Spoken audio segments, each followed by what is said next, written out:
to Round 4 of the Parenting Roundabout podcast for the week of January 20th. I'm Nicole Erdix, and I'm here with Terry Morrow. Hello. And Catherine Haleko. Hello. As moms of teens and young adults, we've survived those little kid days, yet we're still rethinking the decisions we've made all through our kids' lives and worrying about what's going on right now. Today's Thursday, which means it's time to give in to our obsessing about parenting details, big and small, like celebrating our loved ones' birthdays when they're far away. Aww. Yeah. So last week, it was my daughter's 19th birthday, and she lives in Canada, going to school there. And in Canada, 19 is like our 21 here. It's a big deal, right? Yeah. That's when you're legal to do everything. And it's a big celebration that most people recognize, almost all people recognize. So the challenge was, how do we make it a special day while she's away at school? And typically, I mean, I don't live near my relatives, and I haven't for a long time. So I'm used to just sending an e-card or a gift certificate or ordering flowers. But I just felt like I couldn't do that with my daughter. Right. So, and for such a big birthday, too. Right. Yeah. So the pressure was on to deliver. So I ended up scrambling around, and I found somebody who would deliver her a cake. And then I found somebody, I did get flowers delivered. And then, I went on Amazon and I got, some wine glasses delivered and, and thank goodness for Amazon, and some paper plates that said happy birthday on them. and some streamer, just a few little odds and ends, right? And then because we had given her main gift when she was here at Christmas time. So, but I still wanted to make the day special for her. Yeah. And then, we called her, and it was a lot of work. It was a lot of planning to make sure this was going to go down and that she was going to be happy, because I was under a lot of pressure. Yeah. So that's a big deal. Yeah. So it all sort of came together, which was really nice. And her friends enjoyed all the different things that came their way. So, and her friends took care of the dinner. So that was really nice. But, it was definitely, so it was interesting, because it's like, it didn't dawn on me until it was just right around Christmas time, because her birthday is like 2 weeks after Christmas, right? So it didn't dawn on me that I was going to have to do something until then. And I'm glad I did, because I thought, I needed time to pull all this together. So, it wasn't a last minute situation, that's for sure. But I don't think I'm going to have to do that next year, thankfully. Just because it's less of a milestone birthday, or? Yeah. I mean, I still want to send her something, make sure it's a nice day, but I'm pretty sure, or maybe I've just set myself up, and this is what I'm going to have to do for every birthday.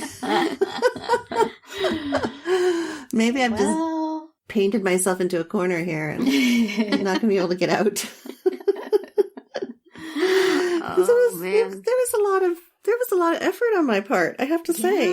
For somebody who's used to just going online and clicking a button to send a gift certificate or an e-card.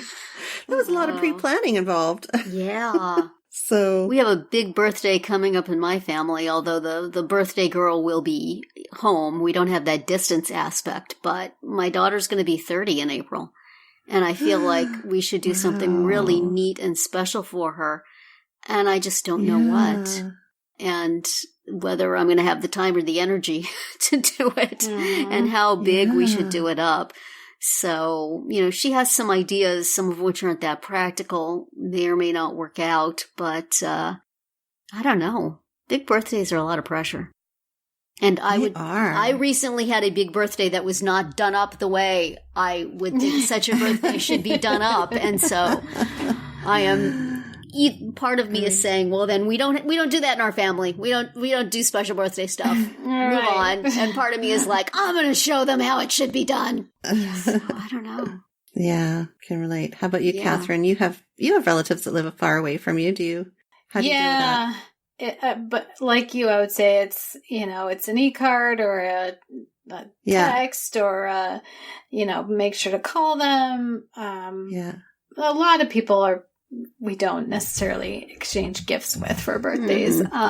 But, to at least know that you're thinking about them is always, I feel like important. And, but people like my parents, they don't want anything. And, and so then we're always like the siblings, like, well, do we usually just send them like flowers or plants or something. So, but then I at least have siblings that we can kind of coordinate a little bit. Right. Yeah, that's nice. Share the burden. Helpful. Yeah. Yeah. But yeah, I mean, in a year, I will be facing the kid at college. Kid at college on her birthday thing. So we'll have to see. Yeah. So start planning now. Start putting things in the Amazon cart. Yeah.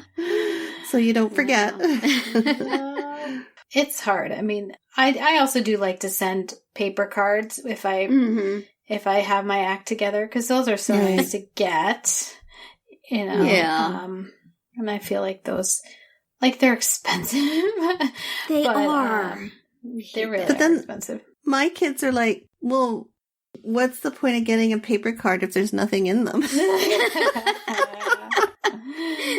They are mere conveyance up on the table, and you look at all your pretty cards. They don't appreciate it the way we do. Well, then they don't get one. That's fine. It's not just an age thing. My husband just had a birthday, and he said, "You don't have to get me a card." And I'm like, "I'm getting you cards." So I got a card from me, a card from the kids, and then he was like, picking stuff up and he was going to toss them. I said, "Those cost money. You don't get to throw them away right away." So they're now propped up in the middle of the dining room table for a while. Eventually, I'll forget that they're there, and you can stealthily put them on the bottom of the trash so I don't see.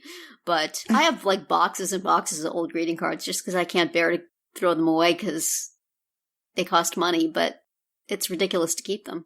It is, but my grandmother saved all of them that her husband gave her. Aww. And they were really, like, we framed a bunch. They were really cool to see. So that's nice. That's just can justify your... I'll just tell my husband that's why I'm keeping them. One day, somebody may want to frame these. Somebody will frame these. Yeah, but on the flip side, my husband will get cards for our kids, like for Christmas.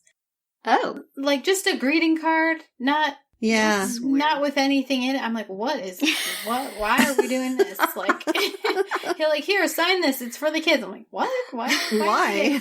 It's, I'm not like mailing them a holiday card, and they're getting plenty of presents. So I don't know why we're doing this, but okay. So it makes you happy, sweetheart. But, yes. Yeah. Or like Easter or things like that. He'll get them a greeting card. Oh, I feel Hallmark like loves him.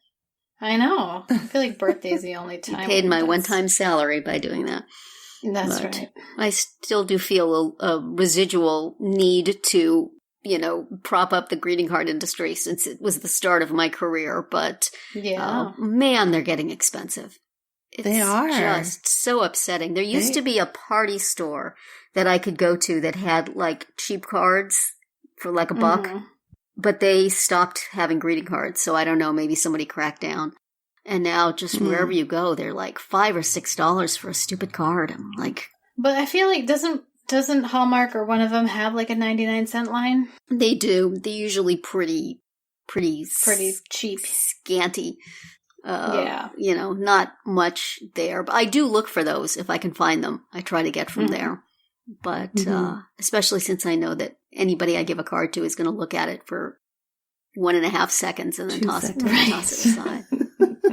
I should just really just keep the cards and give them over and over again. That would be the thing to do. Go. Nobody would notice. Just put your name in it. Don't put who it's to. Exactly. Just put like love, Mom. It's like Mom. The nice cards to my husband. I could get like 3 of them, and then I could just rotate them every 3 years. Would he even notice? He probably wouldn't even notice. He might notice if it was the next year, but I don't think he would notice with 3 years just in get between. 3. Yes, and then I should dig back through my cards and just like have them Like the problem, you know what the problem is the envelope. Because the envelope does get thrown away. I would have to make sure to save the envelopes. Stealthily creep in and grab the envelope. Just tuck it in. That's right. This is our tip for you today, listeners. Tired of buying greeting cards? Just carefully grab them before they go in the trash. Tuck them away for next year. It'll be fine. I think nobody will care. Is news you can use. Absolutely. Yes. That's what you turn to our podcast for, is those life hacks that you wonder how you ever got along without. It's the parenting roundabout life hack. Yes, we're going to go out on a high point and say that's it for today's round 4. We finally hit on something useful. Yes. Tune in tomorrow when we'll share our roundup of things we've been using or enjoying lately. More useful content that we think deserve a shout out. Find all our episodes at parentingroundabout.com and talk back in the comments there, on our Facebook page, or on Twitter, where you'll find us at Roundabout Chat.